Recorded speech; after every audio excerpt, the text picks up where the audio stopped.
Hello everyone, and warm welcome back to my channel. I hope everybody is doing well by God's grace. I'm doing very well too. I know it's been a while, but today I want to share with you this delicious oven baked jollof rice, the long awaited oven baked jollof rice. So let's get into it.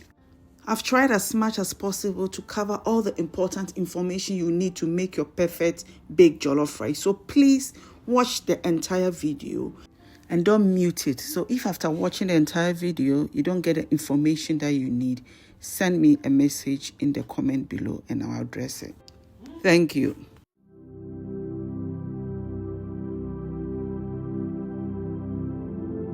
For this oven baked jollof rice, I'm going to be using pan-fried lamb chops to serve it. So here I have some fresh rosemary. I have some black pepper, ground black pepper. That's what is going in now. I have some salt as well. So just 3 ingredients for the marinade. Very easy and it's amazing. Rosemary with your lamb chops. Trust me, you will love it. Okay. So what I'm going to do, I will add some oil to it.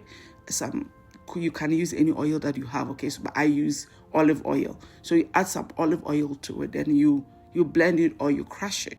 You can equally chop the rosemary, fresh rosemary, and it will work perfectly as well. You can use dried rosemary as well. It doesn't have to be fresh, right? So you have to bear in mind, when you're using fresh rosemary, you use less, you don't use more. Okay, so instead of a tablespoon of fresh rosemary, you use half a teaspoon of dried rosemary. So I just add it to my lamb chops. Okay, the lamb chop is basically the ribs, right? The ribs, and trust me, this part of the lamb is amazing. It's delicious. It's just, you will love it. Okay, so yeah, make sure you coat every part of it with the marinade. You just massage it in nicely. You cover it and you put it in your fridge for at least 1 hour. I put it in my fridge for overnight. Okay, yeah.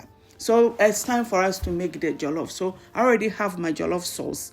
This recipe, I'm going to be bringing it to you, not to share it with you as showing you how to make it, but I am going to be introducing it to you because we're going commercial with it. It's amazing. Different sauces you're going to love. So I have my rice and I'm adding my sauce to it. I'll give it a good stir. Make sure you give it a very good. So the same way that you make your jollof in a pot over the hob or on whatever, on your coal pot or wherever you make your jollof, it's the same way. But this time we're going to be making it in the oven. One of the reasons I love making it in the oven, right? Deborah, if you are there, I'm thinking about you because this recipe, we've requested it. Oh, forgive me, what? It's not easy, but God is good. Today I've brought it to you. So by courtesy of Deborah, this recipe is here. So give it a stir in the same way. Give it a stir, right? I was saying the reason why I love this because I don't stir this a lot, so you don't break the grains. You need to add some water to get this going. Otherwise, your rice becomes sticky.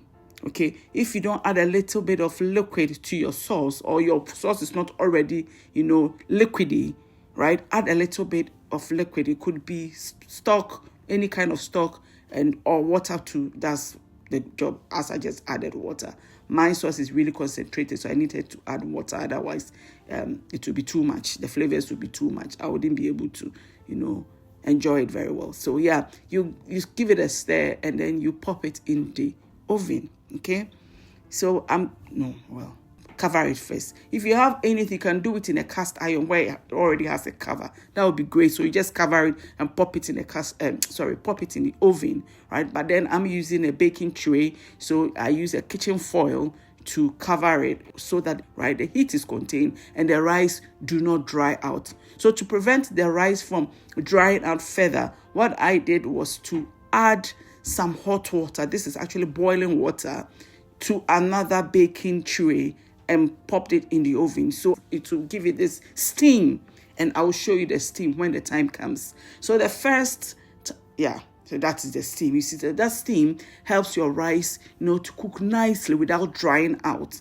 So for 30 minutes, this rice was sitting in the oven nicely, doing its own thing. And for the first time, we see how it looks like now. It looks great, amazing. So you give it a stir. What happens is it cakes up. because you've not been stirring it. So you see, it cakes up. So don't bother about this caking up. All that you need is get your spoon, your spatula, whatever, and break it up nicely, right? So I decided to use this silicone one because it's not hard. It's very soft, so it doesn't break the grains. You know what I mean? So it just breaks it up nicely without disturbing the grains. And at this point, I couldn't resist. I had to taste it because it looked so good. It was actually tempting, right? So give it another, leveling up. And then I covered it with the kitchen foil and it went back into the oven for another 20 minutes, okay? After 20 minutes, what I did was turn off the heat and let the rice stay in the oven until I finish cooking my lamb chops and everything else I had to do with this recipe before I served it. Okay, so if that's what you'll be doing, no problem. You can do that.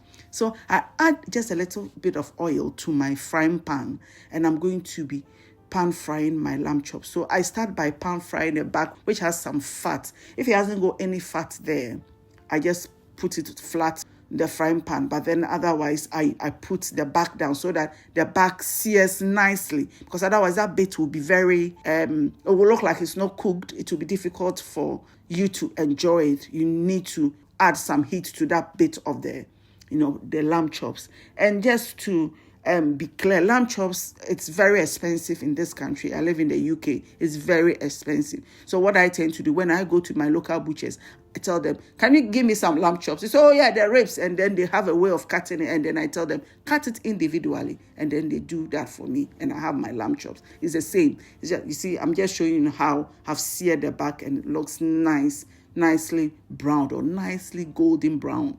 Hey, golden brown, so nicely. Well, I can do anything. Look at it. Very nice. Okay.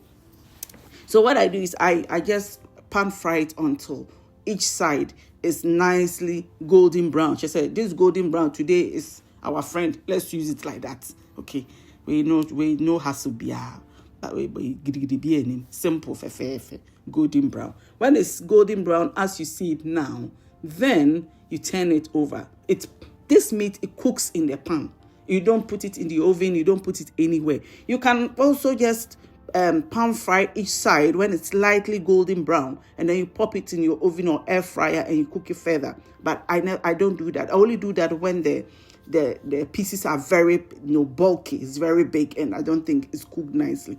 Say we can afford the penny and being we want well done. We don't want any medium rare or penny and benny. We know it's super cooked and we are eating. We are comfortable with that. Okay. So yeah, just continue with my lamb chops, and that is it done. Okay. So yeah, once I see that it is nicely cooked, I know when it's cooked because I've done this for so many years. I always do this, right?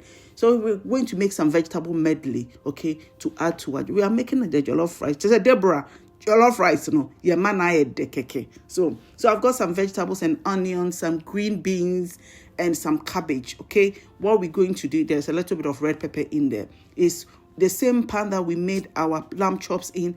We're just going to pan fry this vegetables and make it into some nice medley. By the way, the green beans, I soaked it in hot water, popped it in a microwave for like 3 minutes, so it's partly cooked, so that I don't want any raw green beans. Green beans, it takes some time for it to cook. So yeah, that's what I did today. I didn't do anything like that to the cabbage, okay, because I know that the cabbage can cook nicely here, and I added my red pepper now. So I'm going to season it with some salt, as you see it now, some salt, and later on I add some of the sauce, okay, my jollof sauce, to this medley to give it a nice color, so that like the taste is not disconnected. You know what I mean? Otherwise, it's just like different. I want you to taste, as you taste the medley, you know that it's part of the jollof rice. Otherwise, if you don't have the sauce, once you finish pan frying it, add it to your jollof rice and give it a stir. I didn't want to do that because I have fussy eaters in my house. So I just wanted to separate it so that everybody can take whatever they want, okay? So this is the jollof. This is after 20 minutes and about 15 minutes just sitting in it without any heat. Because remember that I said after 20 minutes, I turned off the heat. And it was just sitting as I was doing all the, inconvenience, So, yeah. I just fluff it up and then I'll add the other ones and then we'll serve it. So one day I was in the shop, I was in the butcher shop and I was buying lamb chops. And there was this another African man standing. I said, my sister, why don't you buy proper meat and this bones? I looked at him and I'm like, my brother, why did you come to this country? You came to this country because you know it's better than your country, isn't it? To find greener pastures, isn't it? Then he said yes, and I said yes. When I came for the same reason. When I came, I realized that the people that have made their country nice for me to come and enjoy it, they are eating this meat. And I'm like, why are they eating this bone? So I tried it and I realized it's amazing. So my brother, stop eating the too much beef, and try this. And you see that, and now my deal, baby. My brothers and my sisters, this lamb chops here, it is not holistic. It is gentle. Rosemary, black pepper, salt, finish. And it to be, say yes, something there inside. So this is our jollof rice done. This you can make this for your parties. You can make it for home, and it's amazing. It's incredible. My kids enjoyed it. Those who don't even like vegetables, they ate it and they really enjoyed it.